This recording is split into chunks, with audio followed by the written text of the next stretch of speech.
സുഹൃത്തുക്കളെ, ഞങ്ങൾ ഇന്ന് ഒരു ഡിബേറ്റുമായിട്ടാണ് വന്നിരിക്കുന്നത്. ഡിബേറ്റിൻ്റെ വിഷയം ഈശ്വരൻ ഉണ്ടോ ഇല്ലയോ എന്നാണ്.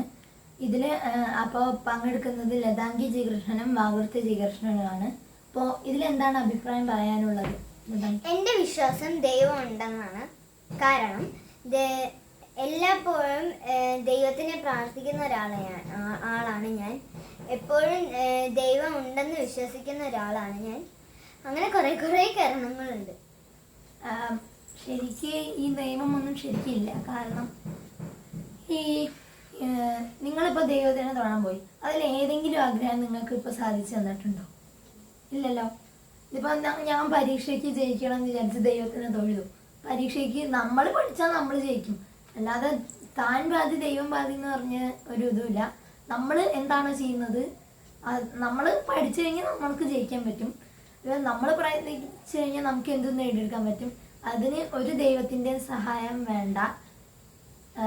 അതുപോലെ ഇപ്പൊ പള്ളികളിൽ അപ്പൊ താങ്കൾ പറയുന്നത് ദൈവം ഇല്ല എന്നാണോ? അതെ അതെ. എന്താണ് സംശയിക്കുക? ഇവർക്ക് എന്താ വട്ടാണോ? കുറച്ച് മാന്യമായ ഭാഷയിൽ സംസാരിക്കണം. എന്റെ താൻ പാതി ദൈവം പാതി എന്നുള്ളത് ശരിക്കും കറക്റ്റായ ഒരു ഉത്തരമാണ്. ഈശ്വരനെ ശരിക്കും കണ്ടിട്ടുണ്ടോ? ഇല്ല. ഇല്ല. എങ്ങനെ ഈശ്വരൻ്റെ ഇത് വാദിക്കുക? നിങ്ങൾ ആരെങ്കിലും ഈശ്വരനെ കണ്ടിട്ടുണ്ടോ? ആരും കണ്ടിട്ടുണ്ടാവില്ല. എന്നിട്ട് ഈശ്വരനുണ്ട് എന്ന് പറഞ്ഞ് ഇങ്ങനെ വാദിക്കും. ഇതാണ് ഇവിടുത്തെ കുഴപ്പം. ഇവിടെ ഈശ്വരനുണ്ട് എന്ന് വാദിച്ച് അവസാനം ഇങ്ങനെ ചെയ്യരുത്, ഒരാൾ ഇങ്ങനെ ചെയ്യരുത്, ഈശ്വരൻ ഇതാണെന്ന് പറഞ്ഞ് എല്ലാ ജാതി എല്ലാ മതങ്ങളിലും ഇങ്ങനെ നടക്കുന്നുണ്ട്. ഹിന്ദു ആവട്ടെ, ഞാൻ ഹിന്ദുക്കളെ മാത്രമായിട്ടല്ല പറയുന്നത്, ഹിന്ദു ആവട്ടെ, ക്രിസ്ത്യൻ ആവട്ടെ, മുസ്ലിം ആവട്ടെ, ഏത് മതങ്ങളിലും അവിടെ എന്താ നടക്കുന്നത്? ദൈവങ്ങളെ വിറ്റ് കാശാക്കുകയാണ് ചെയ്യുന്നത്. ഇപ്പൊ ദൈവത്തിനെ അമ്പലങ്ങളിൽ എന്താ ചെയ്യുന്നത്? അവിടെ നമ്മളിപ്പോ അവിടെ ഭണ്ഡാരത്തിൽ കഴിഞ്ഞാൽ അത് ദൈവത്തിനാണോ എടുക്കുന്നത്? അല്ല, അത് അമ്പല കമ്മിറ്റിക്കാരാണ് എടുക്കുന്നത്. പിന്നെ വഴിപാടിന്റെ കാശ് അതും അമ്പല കമ്മിറ്റിക്കാരാണ് എടുക്കുന്നത്. ഇപ്പം ചെറിയ കുട്ടികളുണ്ട്, അവര് ദൈവത്തിന് കാശ് കൊടുക്കാന്ന് വിചാരിച്ച് വിശ്വാസമുള്ള കുട്ടികൾ ദൈവത്തിന് കാശ് കൊടുക്കാന്ന് വെച്ച് 1 രൂപയ്ക്ക് മാറ്റി വെച്ച് അത് ഇങ്ങനെ ഇടും. അത് അവിടെ വെക്കുമോ? ഇല്ല. ഇത് ദേവസ്വം ബോർഡുകാരെടുത്തിട്ട് അമ്പലത്തിന്റെ നവീകരണം മറ്റേത് എന്നൊക്കെ പറഞ്ഞിട്ട് അവര് കാശ് ഉണ്ടാക്കുകയാണ് ശരിക്കും ചെയ്യുന്നത്. അപ്പൊ ശരിക്കും ഈ ദൈവമൊന്നും ഇല്ല. ഈ ദൈവം ഉണ്ട് എന്ന് പറഞ്ഞ് ഇവര് കാശ് ഉണ്ടാക്കുകയാണ്. ഇപ്പൊ ഒരു കല്ലിൽ ഒരാളുടെ പ്രതിമേനെ ഉണ്ടാക്കിയിട്ട് ഇത് ദൈവമാണ്. ഇപ്പൊ ജീവിച്ചിരിക്കുന്ന ദൈവങ്ങൾ വരെ ഉണ്ട്. ഞാൻ പേര് പറയുന്നില്ല. ജീവിച്ചിരിക്കുന്ന ദൈവങ്ങൾ എനിക്കിപ്പോ ജീവൻ ഇല്ലാത്ത ദൈവത്തിനെ പോലും വിശ്വാസമില്ല. അപ്പോൾ ശരിക്കും ഈ ദൈവം എന്ന് പറഞ്ഞ സംഭാവനയേ ഇല്ല. ഇല്ലാന്ന് പറയരുത് പ്ലീസ്. എന്താ ദൈവം എന്ന് പറഞ്ഞതുണ്ട്. എന്താണ് തെളിവ്? എന്താണുള്ളത്? നിങ്ങളും ദൈവത്തിനെ കണ്ടിട്ടില്ല, നിങ്ങളുടെ കൂടെ നടന്ന ആരും ദൈവത്തിനെയും കണ്ടിട്ടില്ല. പിന്നെ എങ്ങനെയാണ് ദൈവം ഉണ്ടെന്ന് പറയാ? ഒരു കല്ലിൽ കാണിച്ച് ഇപ്പൊ തപസ് ചെയ്തിട്ട് ദൈവത്തിനെ കാണിപ്പിക്കുക. ഏത് മഹർഷീനെ അറിയോ? മഹർഷീനെ ഇതിനു മുന്നേ കണ്ടിട്ടുണ്ടോ? ഒന്നും കണ്ടിട്ടില്ലല്ലോ. ഒരു മഹർഷീനെ ഇതുവരെ നിങ്ങൾ ആരെങ്കിലും ഏതെങ്കിലും മഹർഷീനെ കണ്ടിട്ടുണ്ടോ? കണ്ടിട്ടുണ്ടെങ്കിൽ തന്നെ ഇപ്പൊ ഞാനിപ്പോ ദൈവത്തിനെ കണ്ടിട്ടുണ്ടെന്ന് പറഞ്ഞാൽ നിങ്ങൾ ആരെങ്കിലും വിശ്വസിക്കോ? ഇല്ലല്ലോ.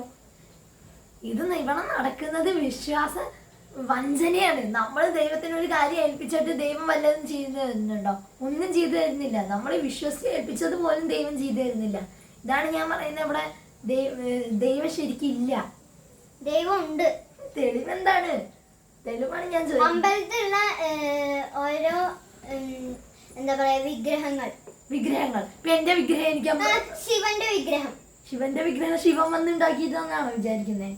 അത് ഒരാള് കല്ല് വെച്ച് കല്ലില് പാലാഴി കടഞ്ഞെടുത്തതിന്റെ എന്ത് തെളിവാണ് ഇപ്പൊ അവശേഷിക്കുന്നത്? ഒരു തെളിവും അവശേഷിക്കുന്നില്ല. ശിവന്റെ വിഗ്രഹം എങ്ങനെയാണ് ഉണ്ടാക്കുന്നത്? ഒരു കല്ലെടുക്കും, കുത്തും, ഇങ്ങനെ ആക്കി സങ്കല്പിച്ച് തൊഴും. ഇത് തൊഴാൻ വരുന്നവര് പറ്റിക്കുകയാണ് ഈ അമ്പല കമ്മിറ്റിക്കാരും. ഈ അമ്പല കമ്മിറ്റിക്കാരും പൈസ കൊടുക്കാതിരുന്നാലും ഈ ദൈവം എന്ന് പറയുന്നത് ഇല്ല. അതൊരു സങ്കല്പിക കഥാപാത്രമാക്കി തീർക്കുകയാണ് ഈ അമ്പല കമ്മിറ്റിക്കാരും പള്ളിക്കാരും എല്ലാവരും ചെയ്യുന്നത്. ഇപ്പോൾ ഞാൻ അമ്പലത്തിന് മാത്രമല്ല, പറയുകയാണെങ്കിൽ ഇപ്പൊ യേശു ക്രിസ്തുവിനെ കുരിശിലേറ്റി എന്ന് പറയുന്നു. ഇതിന് ഇവരാരെങ്കിലും യേശു ക്രിസ്തുവിനെ കണ്ടിട്ടുണ്ടോ ഇതിന് മുന്നേ? ആരും പണ്ടത്തെ ആൾക്കാർ കണ്ടിട്ട്. പണ്ടത്തെ ആൾക്കാർ എവിടെ ജീവിച്ചിരിക്കുന്നു? ഇപ്പൊ ജീവിച്ചിരിക്കുന്നുണ്ടോ? പണ്ടത്തെ ആൾക്കാരുണ്ടെങ്കിൽ തന്നെ അവര് കണ്ടിട്ടുണ്ടെന്ന് പറഞ്ഞു എന്തെങ്കിലും നിങ്ങൾ പറഞ്ഞിട്ടുണ്ടോ? കണ്ടെന്ന് പറഞ്ഞിട്ടുണ്ടോ പോയിട്ട്? ഇല്ല. ഇല്ലല്ലോ. യേശു ക്രിസ്തുവും അങ്ങനെ തന്നെയാണ്. ഇപ്പൊ ഇസ്ലാം മതത്തിലും അങ്ങനെയാണ്. എനിക്ക് പേടിയുണ്ടെന്ന് പറയാൻ, എൻ്റെ പറഞ്ഞോടാ. ഇസ്ലാം മതത്തിലും ഇങ്ങനെ തന്നെ ഉണ്ട്. ഇസ്ലാം മതത്തിലും മുഹമ്മദ് നബീനെ ആരും ഇതുവരെ കണ്ടിട്ടില്ല. തെളിവ് എവിടെ? ഇവിടെ തെളിവാണ് ഇവിടെ ആവശ്യം. കന്യാകുമാരിയിലുള്ള എന്താ പറയാ പാറക്കല്ല് അവിടുന്ന് എന്താ ഒരു കടലുണ്ടല്ലോ, ബീച്ച്.